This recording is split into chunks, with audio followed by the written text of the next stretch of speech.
दोस्तों, यह कहानी तब की है जब मेरी माँ विधवा हुई तो जमींदार के घर काम करने लगी। मैं भी उसके साथ होती। जब जवान हुई तो उसके बेटे की नजर मुझ पर थी। उसने मुझे मोहब्बत के झांसे में फंसाया और फिर मेरे साथ रोज मस्त वाला क्रिकेट का खेल खेलने लगा।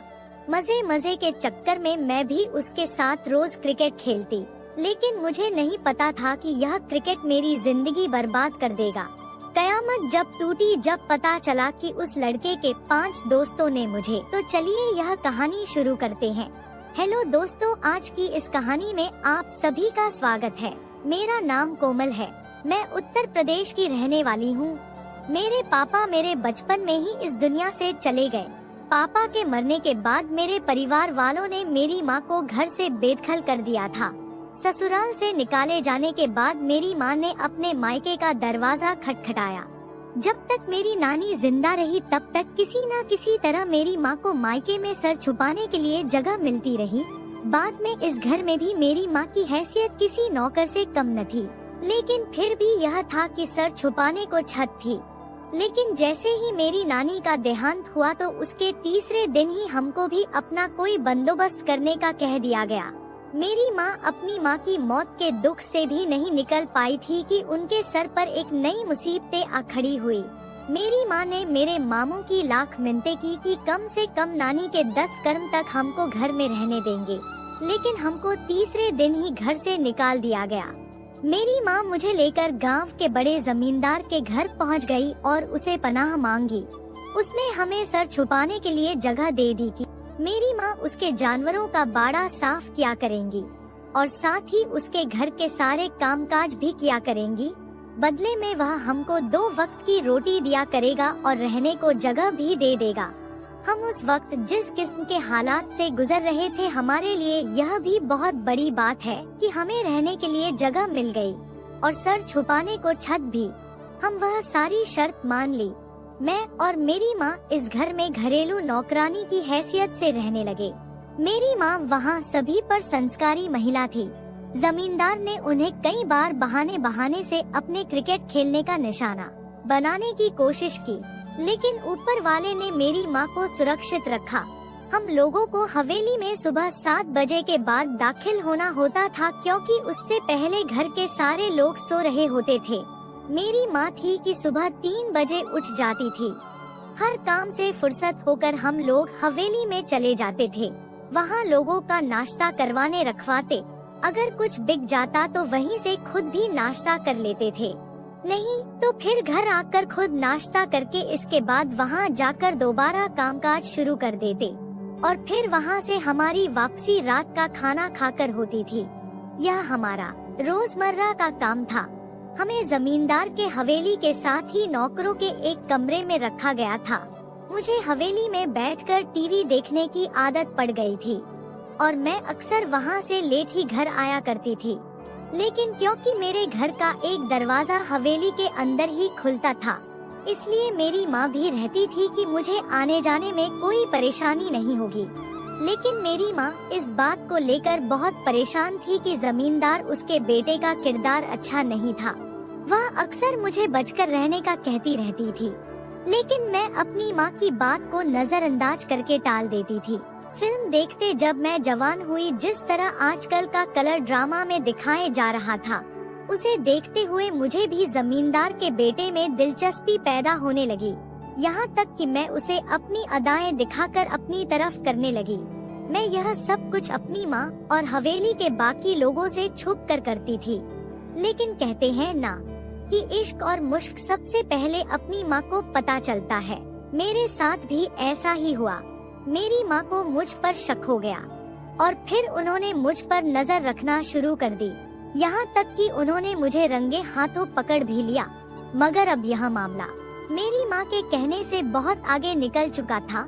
जमींदार के बेटे को भी मेरे में दिलचस्पी पैदा हो चुकी थी। वह भी अक्सर मौके की तलाश में रहता था और जैसे ही मौका मिलता था मेरे करीब आ जाता था। जब अपनी माँ के कहने के बावजूद मैं इस बात से बाज न आई तो मेरी माँ ने हवेली छोड़ने का फैसला कर लिया, लेकिन मैंने माँ के साथ जाने से इनकार कर दिया। जब मेरी माँ को और कोई सूरत नजर नहीं आई तो उसने जमींदार साहब से उसके बेटे की और मेरी हरकत की शिकायत कर दी। जमींदार साहब ने मेरी माँ से कहा, तू मेरे हाथ ना आई लेकिन मेरे बेटे के हाथ जो चीज आई है उसे तो आने दे, हमारा भी कुछ हक है, तुम लोगों ने हमारा नमक खाया है। जब मेरी माँ के पास और कोई चारा नहीं रहा तो उन्होंने मुझ पर शक्ति करना शुरू कर दी। मेरी माँ ने मुझ पर शक्ति की तो मैंने रोते हुए शिकायत अपने आशिक से कर दी। मेरे आशिक ने मेरी माँ पर झूठी रिपोर्ट दर्ज करवा कर चोरी के केस में मेरी माँ को जेल भिजवा दिया। माँ का साया सर से उठ जाने के बाद मुझे किसी किस्म की कोई रोक न रही और मैं गुनाह की दलदल में धंसती चली गई।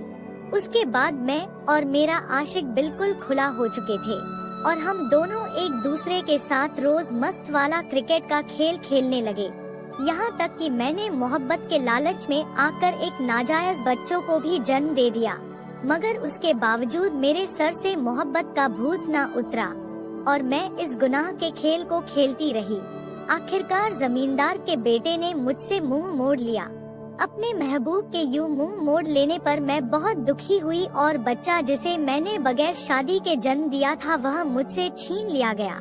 जमींदार की डर की वजह से गांव में से भी किसी ने कोई हमदर्दी ना की। मेरी माँ हमदर्द जो मेरी माँ थी वह जेल में कैद थी। गांव के सारे लोगों और अपने रिश्तेदारों से भीख मांग लेने के बाद जब और कोई सूरत नजर न आई तो मैं दोबारा उसी जमींदार के दर पर आई और फिर खुद को उसके हवाले कर दिया। जब जमींदार का दिल भर गया तो उसने मुझे हवेली के एक नौकर से शादी करा दिया और उसे शक्ति से हुक्म दिया कि मुझे हवेली में ही रखा जाए, कहीं बाहर न जाने दिया जाए ताकि मैं कहीं फरार न हो जाऊं और जब चाहे उसके बेटे का दिल हो उसके लिए खेलने का सामान बन सकूं। 2 साल तक मैं ऐसी जिंदगी गुजारती रही। इसके बाद उसका मन भर जाने के बाद मेरे पति को हवेली से निकाल दिया गया।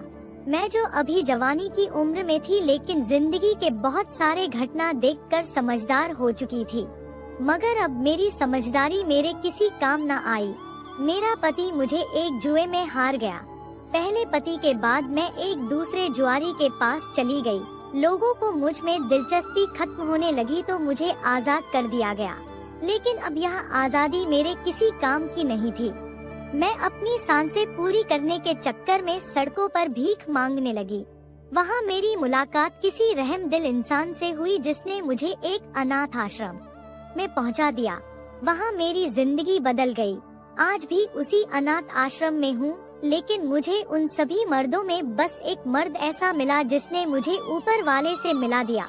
उन सब की बड़ी मुजरिम तो मैं खुद थी जिसने अपनी माँ की बात ना मानकर कुछ शैतान की राह पर चलने का फैसला किया। मैंने इस चीज की सजा पाली है और अभी पता नहीं और कितनी सजा पाना बाकी है, क्योंकि मेरी माँ 2 साल तक बेकसूर जेल में कैद रही है। मुझे भी तकरीबन कैद जैसी जिंदगी गुजारनी है और फिर यही भगवान के पास चले जाना है। इसलिए बेहतर है कि इंसान गुनाह की राह पर ना चले। तो दोस्तों, यह कहानी कैसी लगी कमेंट करके जरूर बताएं। वीडियो अच्छी लगी हो तो लाइक करके चैनल को सब्सक्राइब करें। मिलते हैं अगले वीडियो में, तब तक के लिए love you and take care.